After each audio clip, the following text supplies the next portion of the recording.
Hello, hello, hello. All right.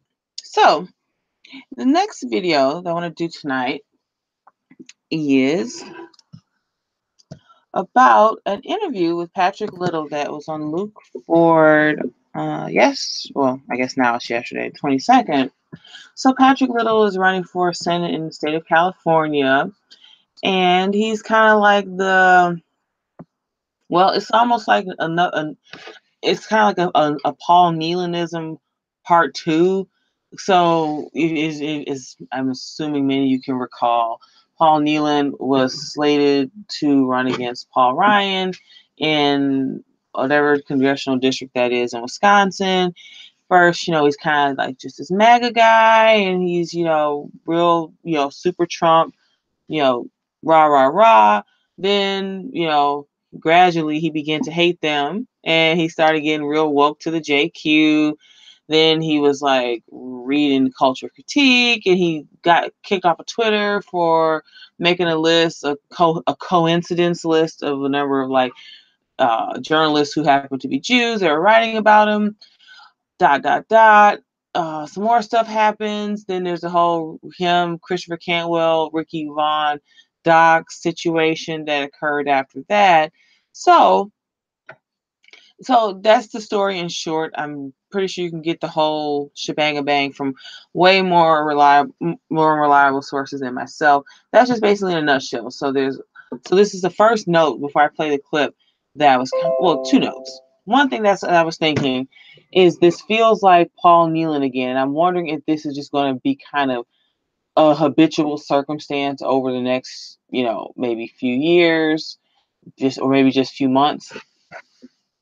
Excuse me. And that we're going to get, so some white guy shows up in some congressional district or somewhere. He starts talking about the Jews. He's super pro-white or woke to the race question. And, the people kind of online, from everywhere from like Showa to people who populated Luke Ford stream, all the major, watering holes, water coolers where all these folks congregate. Oh, did you hear about this person? It's like this just seems so odd and funny. Like I'm not trying to get some crazy conspiracy theory. Like it's all a setup, man. You've heard the quote: "Is the best way to control the opposition is to lead it yourself."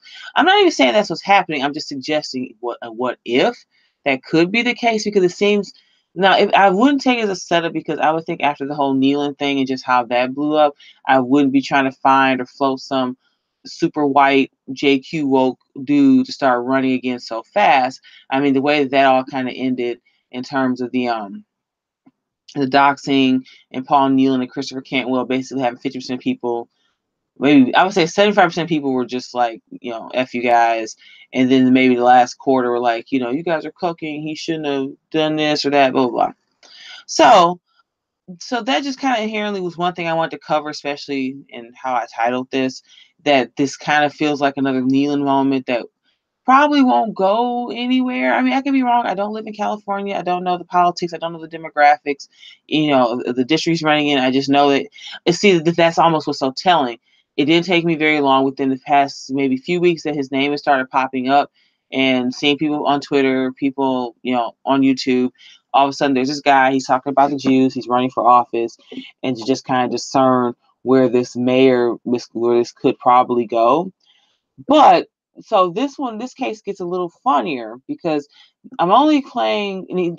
Funny enough, I was watching Brundle 5 stream earlier today, and he mentioned something that this was supposed to be a much longer talk or interview, but he kind of just says he's going to dip out at the 30-minute mark. And in a way, if I'm taking it that since Brundle 5 set it up and that wasn't supposed to be the case, that he kind of just wanted to dip out. That's not cool, but it was perfect because I knew exactly where to go back and find the stamp. Because I literally just walked in on this when it was playing. So anyway, so you see the title of this video. I'm really just gonna move through this relatively quickly because there's a Yvette Carnell thing that I want to make a quick clip on tonight too. So without further ado, let's see what. Now, before just one quick thing. He was only on just so long. I know he was on Jim Goat. Actually, I started listening at work and I hadn't haven't finished the end of it. Patrick Little. Maybe I'll link that. I'll put that in the description before I upload this. You can go listen to him on Jim Goad's Group Hug on SoundCloud as well. Because I listened to like the first 2/3 of it, that I got busy at work and I turned it off. So I'm going to finish that one probably tomorrow. But he was on Jim Goad before this stream. And now actually I'm even more interested to go back and listen, because this kind of caught me by surprise. So let's listen to this bit. It's about maybe 2-3 minutes of them before he dips off, and then there's like a second of the interchange between Kayla and Brundle, and then I'll come back in with some commentary.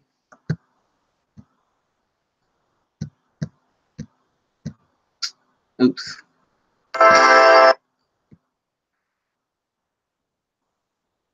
Right, look forward here, fresh from. Looks so cute. Okay. Sorry, got sticky fingers over here.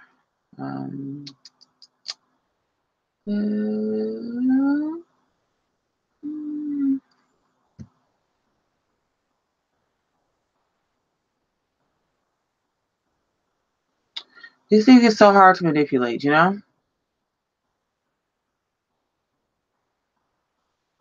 Half hour. I've got to jump in on an IT meeting. I can take one question before I go though. Well, yeah, I just one last one. So I just I hadn't heard the thing about the reparations before. I mean, oh yes, I didn't explain that. I started explaining the history of Jews dominating the slave trade.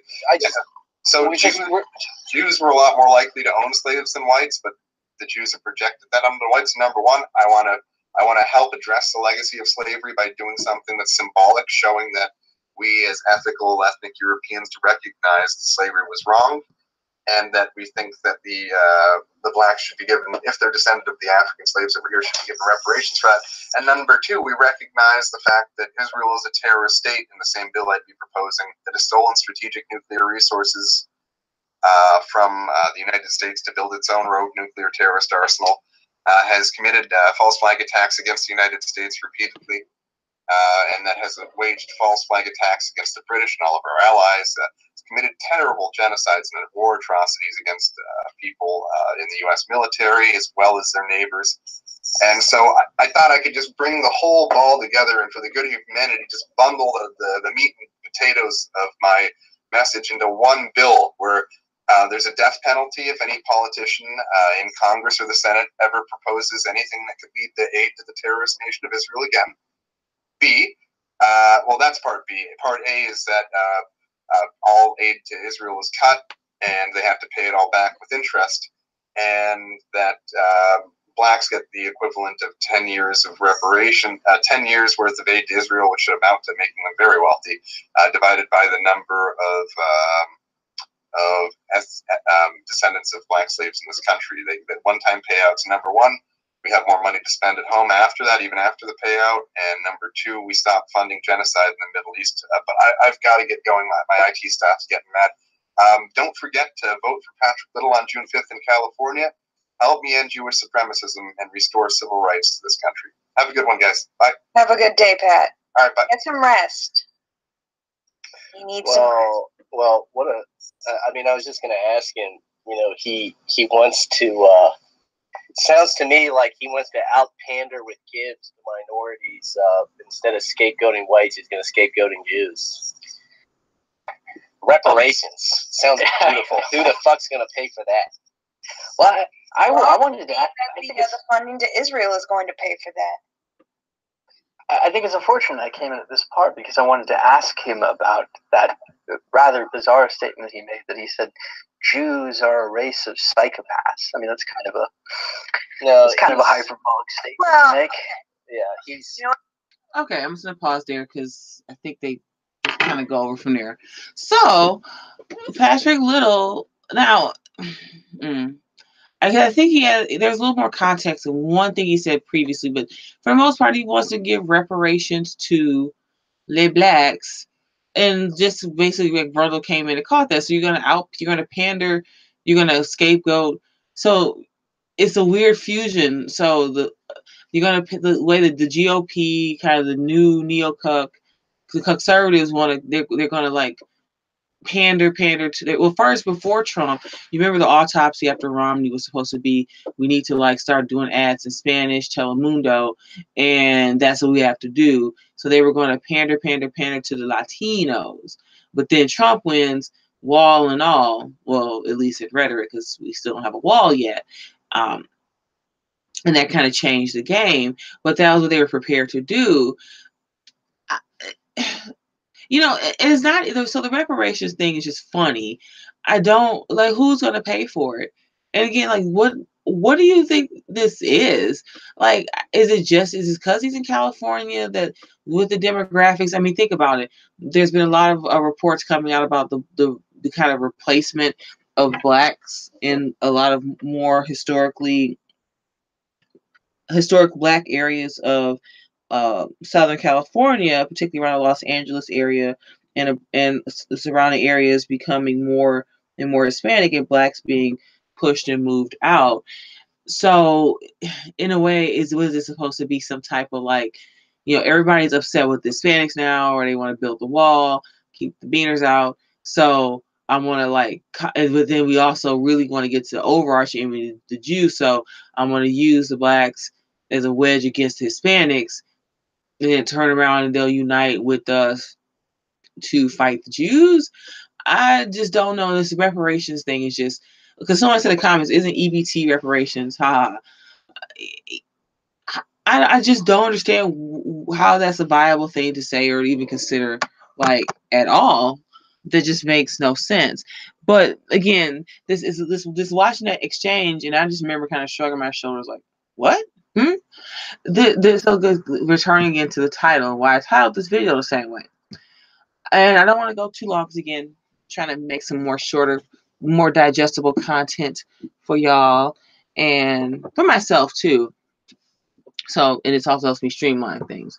Let's move over to an image, and I can just use this to is this the one? Yeah. I can't find, I was originally going to go to alt-right Blogspot because they had the perfect article that was the perfect example of this. Let me just try to see if I can remember the title offhand. It was like, should the alt-right consider or ally or insert some unifying descriptor with black nationalists? And so this, just like, I'm not going to play the video. There's a video of Muhammad Ali, and I've seen this clip, and I got to a point where I was like going to say, if any white alt-writer ever sends that clip to me, it's a Muhammad Ali one. He's in some interview on TV talking about people shouldn't race mix the bluebirds with the jaybirds, etc. and so forth. And it's so funny because it actually just hit me today, the synthesis of that. And I think I'll have to talk about this at some point. So I kind of ran into a little bit with Dale in our conversation Friday. And it's funny, like, so there's this constant, like, well, the race mixing. And I didn't mention this, and I just really thought of it later. Most of the conversation surrounds white men, women having sex with black men. The main reason that besides my own personal life, personal choices, I don't really want to engage alt-right too much about this, because as a black woman, just by default, I'm expected to care or expect to have someone. Because they even ask, "Are you like angry that they're?" I'm like, no. But see, just like when Luke asked, "Do you hate your hair?" These things that follow black women. Again, like my previous two-parter, the black woman carrying stigma like a rat carries plague. Those are two things offhand that I can tell you right now that people like just assume that if you ask me as a black woman, I'm gonna have some opinion about, or I'm gonna fit some certain type about. So again, Muhammad Ali talking about the bluebirds, staying with the bluebirds. Well, you just go just a little bit around that decade. You have Eldridge Cleaver talking about race mixing and raping black girls to practice before he started raping white women. And then you also have someone like who I'm gonna have to cover at one point, Franz Fanon. He's the I think he's from the Caribbean originally. He's a writer. He's married to a white woman back in the 60s. And just a lot of his work kind of touching these things, the black man's freedom and liberation is with a white woman, etc. and so forth. So why that ties into this picture here that we're looking at is because this is another kind of like alt-right white nationalist identity photo they like to send you or pass around. And I've seen these incarnations of this for years. This is George Lincoln Rockwell with two comrades of the American Nazi Party at a Nation of Islam meeting. So this must have been back in probably the 50s, maybe 60s,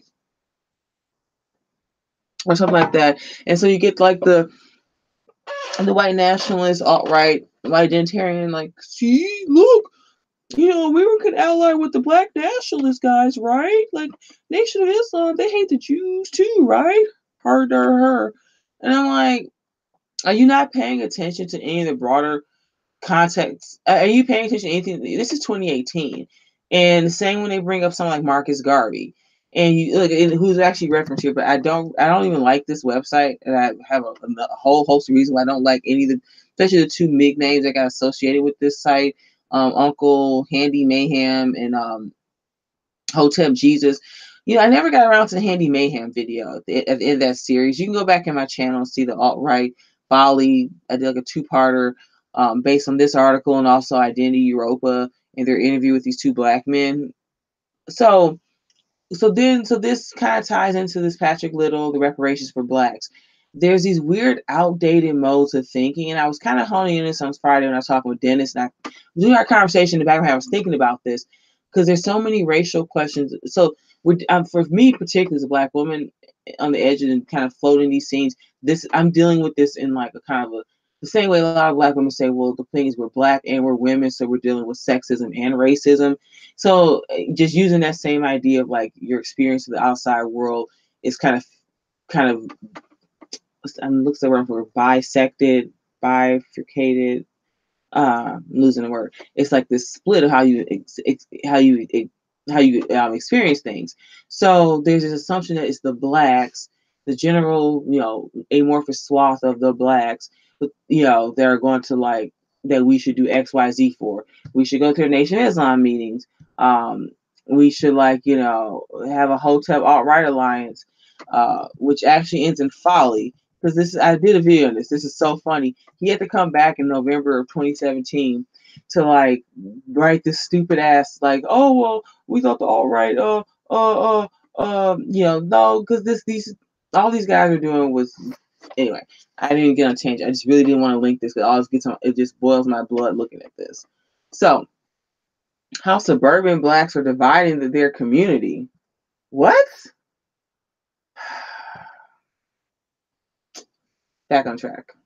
So this is just another Patrick Little, his reparation statement for the blacks, and this idea. This is weird. It's this weird like quasi wet dreaming of like we're gonna get the blacks on our side. I realize they've been used by the Jews too. I've actually been in comments where I've seen this. Someone literally say this. Well, they've been really used by the Jews too. We can get them to ally with us, and we'll destroy the Jews together. It's like this kind of it's like very Don Quixote. They had this like idea of like. They're really going to charge that windmill with like, it's almost like, do they see themselves like in some kind of buddy movie? Like, like they're like, Mel, oh my God, this is the perfect analogy. Like there's this kind of, it's a white nationalist 1.0, kind of quasi 2.0, even alt-righty idea that this they're all like their own Mel Gibson. And if their black Danny Glover sidekick is going to help them fight the big bad, Shlomo or something. It's so silly, because there's a couple reasons. I'm going to keep this brief. One, a lot of the sports, media, entertainment, Hollywood, just those big ones, where the more 1%ers amongst the full black American population, where they reside, their money, their income, their prestige, people count their money, who represent them in court, a lot of that stuff is the product of the Jews that probably work with them and work for them, work as their attorneys, their lawyers, that run the kind of pull the purse strings and of the hands of influence in the industries that black people like that frequent. So one thing that I started seeing this a year ago, I thought, well, what do they think? So let's say the same way alt-right thinks, okay, we need some wealthier people to like even just in the background fund us, give us some cash, help us start an ethno state, maybe just buy a couple acres of land here, put a few guys through law school there, whatever. So let's say, okay, you made your alt-right white nationalist. Now, this funny thing, I wish I had Richard Spencer one was up. It was a better example. So your black nationalists are like going to do the same thing. So they got to go run back over to their big huddle and go, all right, guys, let's pool our funds, get some of XYZ. We're going to like unify after we've, built both of our, provisions and munitions up. And then we're going to unite, Power Ranger style and fight Shlomo.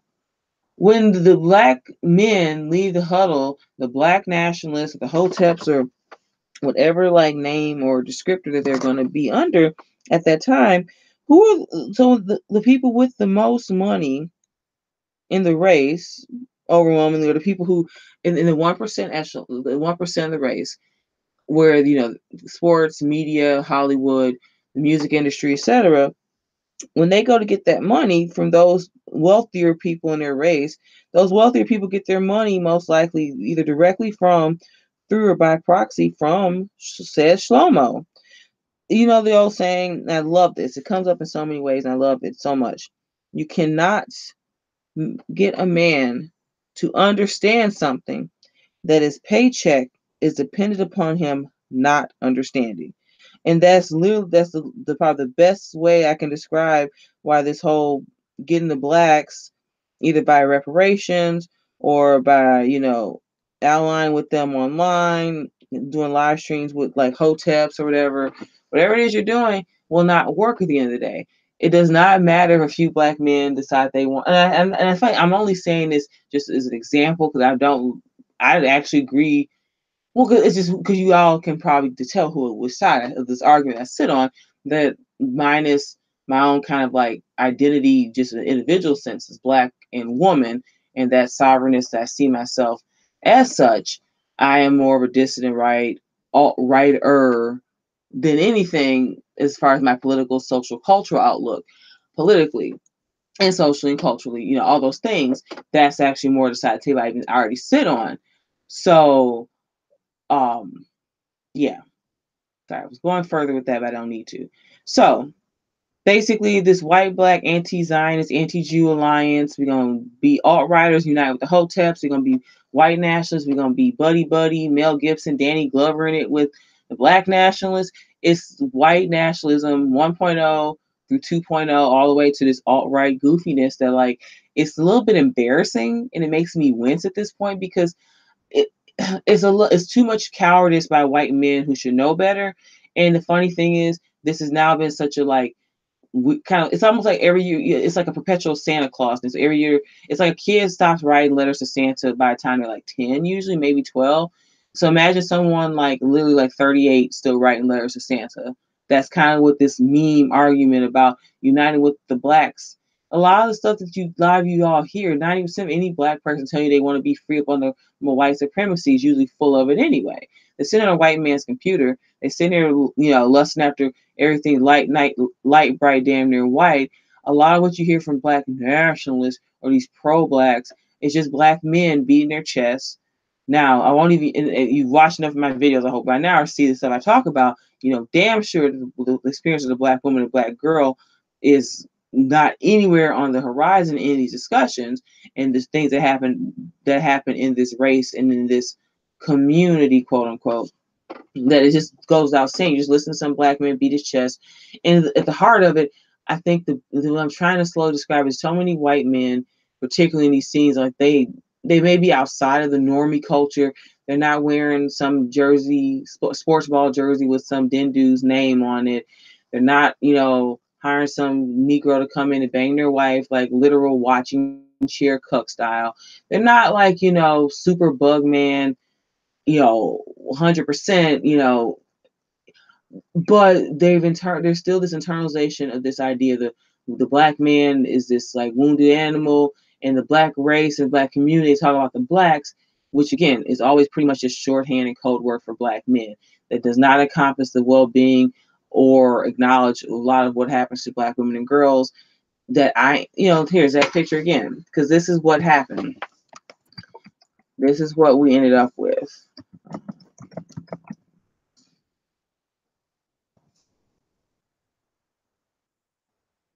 Civil rights community, that's the first thing that comes up. That's really telling to me. There's so many things that people say, oh, I'm a man, and the history of man, Homo erectus, blah, blah, blah. But that's like, this is the whole thing. This is what comes up. Is these black, this is just some It's weird because this was just like a garbage strike or some kind of union strike in Tennessee. This whole like them marching around with these signs came from. So it's so funny, like it just that was what it came for. That yeah. Don't want to go off to a tangent. But anyway, this is what you're really saying. We're talking about we got to help the blacks, the black community, because this is what I would like to kind of keep explaining to black women. And what we like, and the comment on the last video I did regarding Ann's comment, this is why the black woman was being fooled because she didn't even see this back. With the symbolize. They didn't. We're saying we are people, we are humans. Now, granted, but see that's the thing. That's what's so telling. The circumstances was some kind of like garbage union sanitation strike. Obviously, especially even compared to now, more so then, that would only been a male dominated field where a series of black men would probably be striking or getting something from it. But it could have been focused on wages, on this, like who gave the signal for them to wear, it was a sanitation strike. That this is what they decided to push on a sanitation strike that was probably part racial, part union based. I mean, there's a lot of like union. I mean, it still are this day. Always been public sector issues in the workforce. But this is the message they chose to push. Well, like, hey, just pay us a little bit more. Hey, blah blah. But they are men. That they took the moment to grandstand with the matching signs about them being men, and the signs don't say anything. One thing, there's like maybe 5 or 10 peppered through this thing. Like a couple of them said, fair labor, fair wage, whatever. Insert something, but the uniformity of all these black men with signs that I am a man, there's nothing. I mean, again, it was just about sanitation, so it wasn't necessarily the moment to like opine about their women, their children, but we're all in this together, brothers. Where's your signs about your daughters? Where's your signs about your wives? Where's the sign about your sons? And which, this was just about you being a man, and you are a man. And here we are today, where that's basically the de facto conversation. He is a man. He is a man. Everyone else in the black race and black community be damned. So again, so that's why a lot of this is such follies, because there is no, because that's, without saying, I'm going to say it without going too far over. When we look back at the 60s and we go back to the NAACP, who, echo, echo, echo, has been sitting there pretty much for the past almost 100 years next to this black man and the black community in general, agitating them and using them as a battering ram against Whitey. Had they not derived benefits from this? Look at, someone made a comment under Steve Saylor's tweet today. I forgot what the thread was about originally, but something that led to the first commenter saying, notice how funny it is. A lot of these commercials and ads, like every commercial ad, every other one is some one or two white women and their black friend. And I wanted to go in and say, well, correction, just keep in mind, like it's usually their black male friend. And I see this even with white men too. It's so funny, because it's interesting to see how that kind of like hovers on the periphery of their consciousness. It's always there's something subtle about some black man, some black man having sex with or being with a white woman some way somehow. But I see this also too with the white male geared commercials. Like usually just be some random ad, the guy standing around a grill or standing around at some party watching a football game, whatever.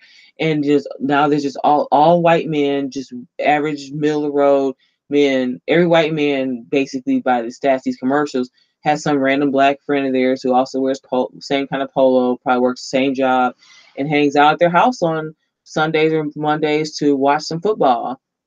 So I see it in that way too. It's interesting. I know that the whole black man, white woman thing is so at the forefront of so many of their psyches, but that's also what I've noticed too. It was about making him the white guy's best buddy, best pal ever too. So I think there's one last point that I have in my post-it note from this today. So this white-black anti-Zionist, anti-Jew alliance it's just more, it's something that the alt-right going forward and dissident right, whatever name the umbrella of this whole group falls under, has to let go, because it's not going to happen. I could probably talk about this more at length in the future. I just found a great example of it just with this recent interview with Patrick Little, that I just wanted to kind of just introduce that idea, in my opinion, on that broad subject. So the last note that I wrote to myself was, about this as I was thinking about today was should have helped the sisters.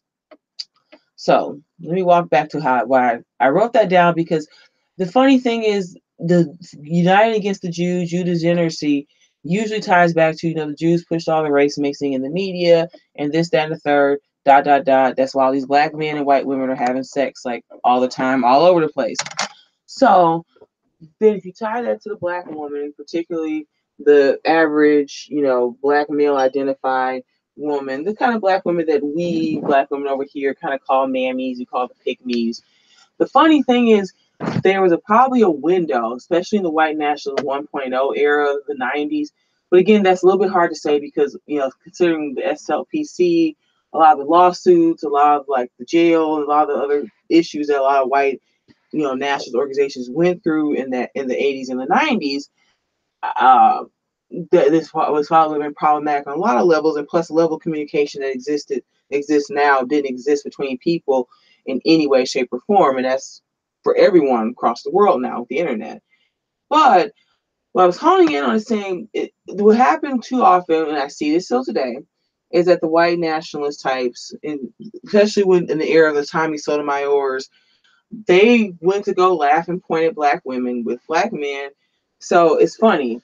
If someone, the enemy of my enemy is my friend, that kind of like, just I'm branching off of there in a way.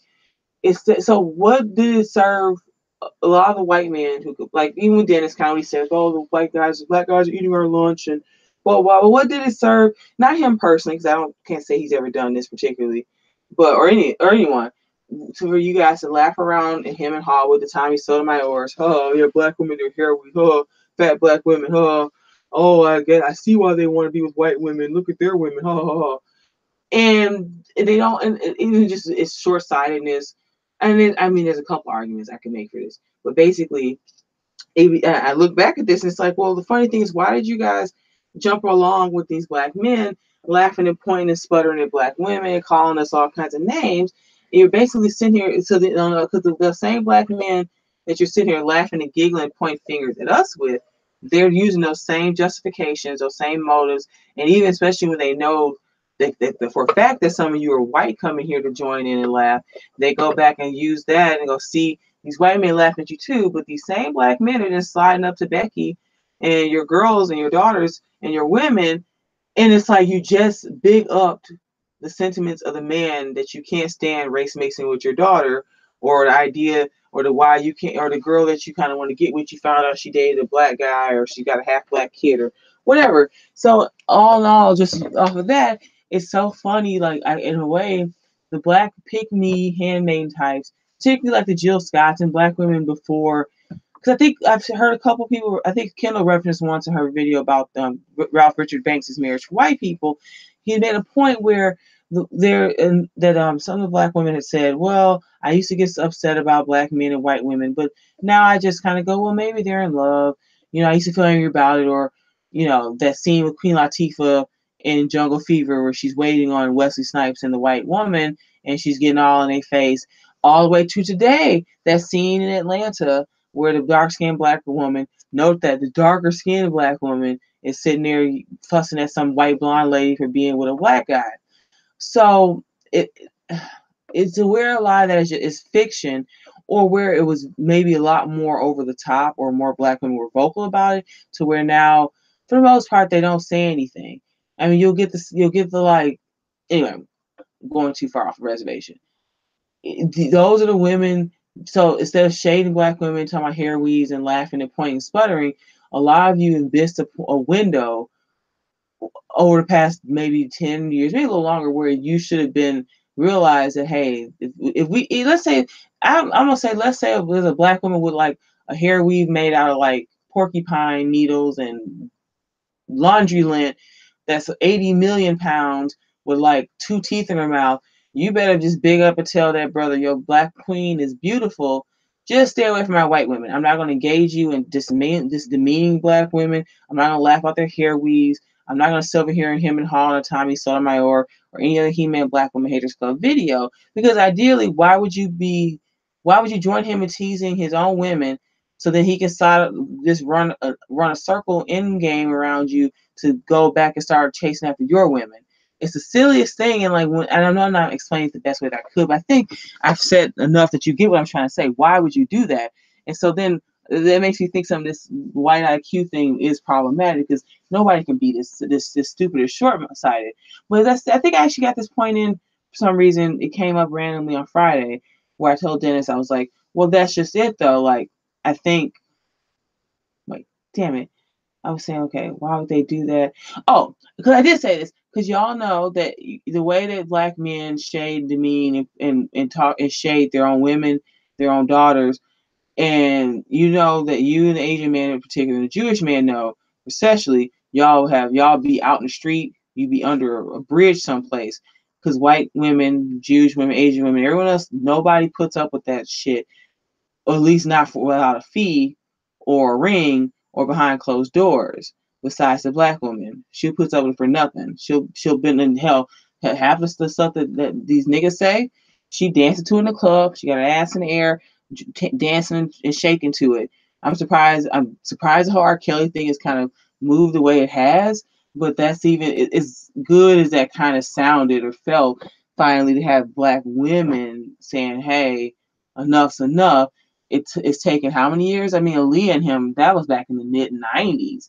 Anyway, so that was the other point that I wanted to make. If you guys had maybe tried to get a little bit of an ear and stop just listening to what black men randomly tell you and watching a few Tommy videos, and I had the side-eye Dennis through that video, like, oh, he seems like a good guy. And I'm like, but I did get to drop the child support baby daddy knowledge. I'm like, you know that about this man, right?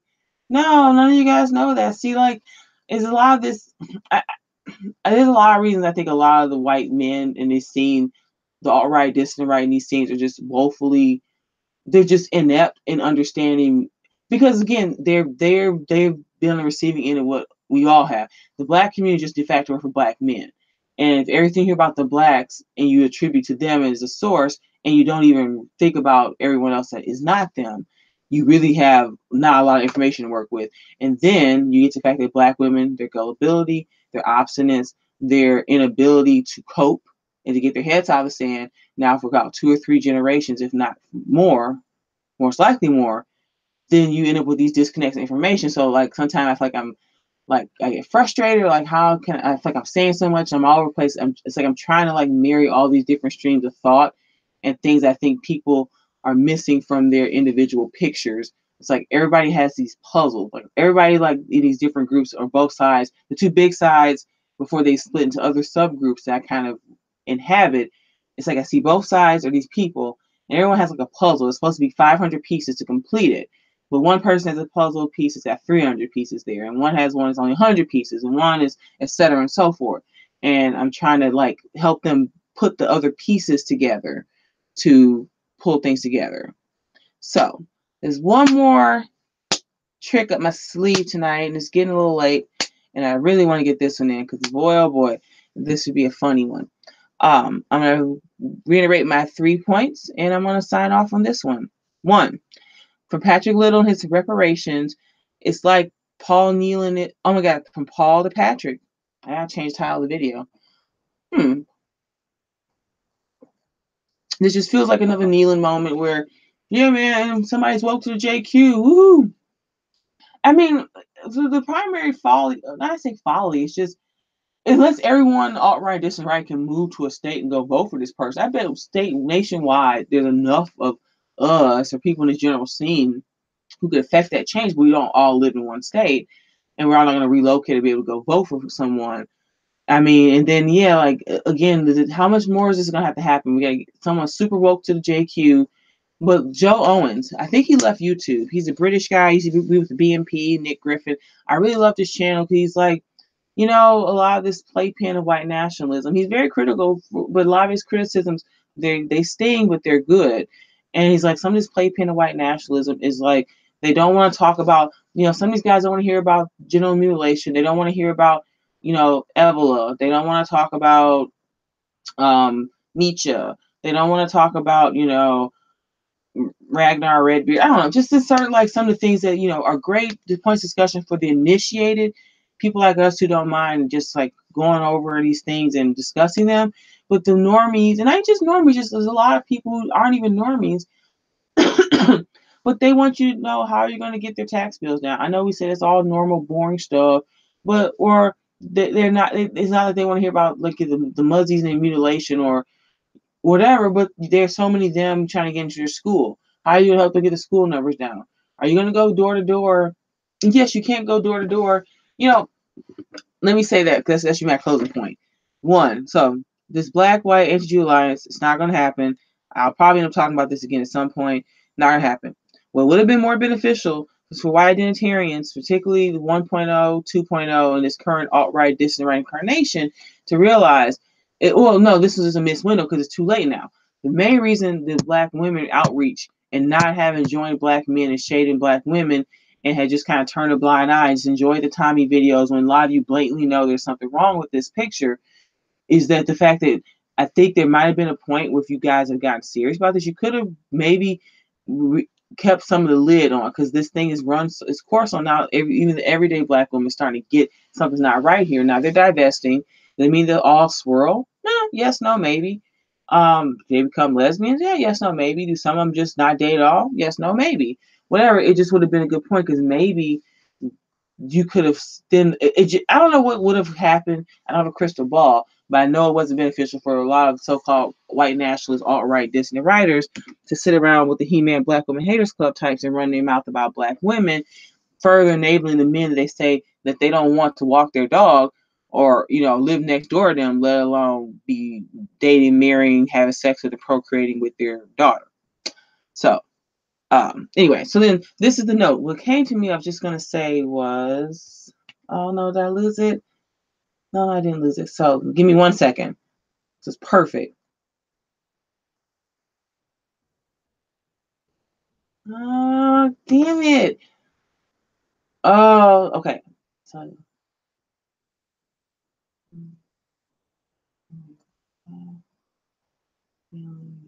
oh man, I'm gonna kick myself. It was a really cool point.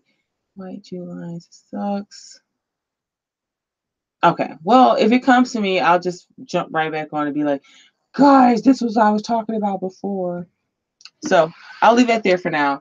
And let me get this last one off my chest, out of my skin, off my sleeve. So later.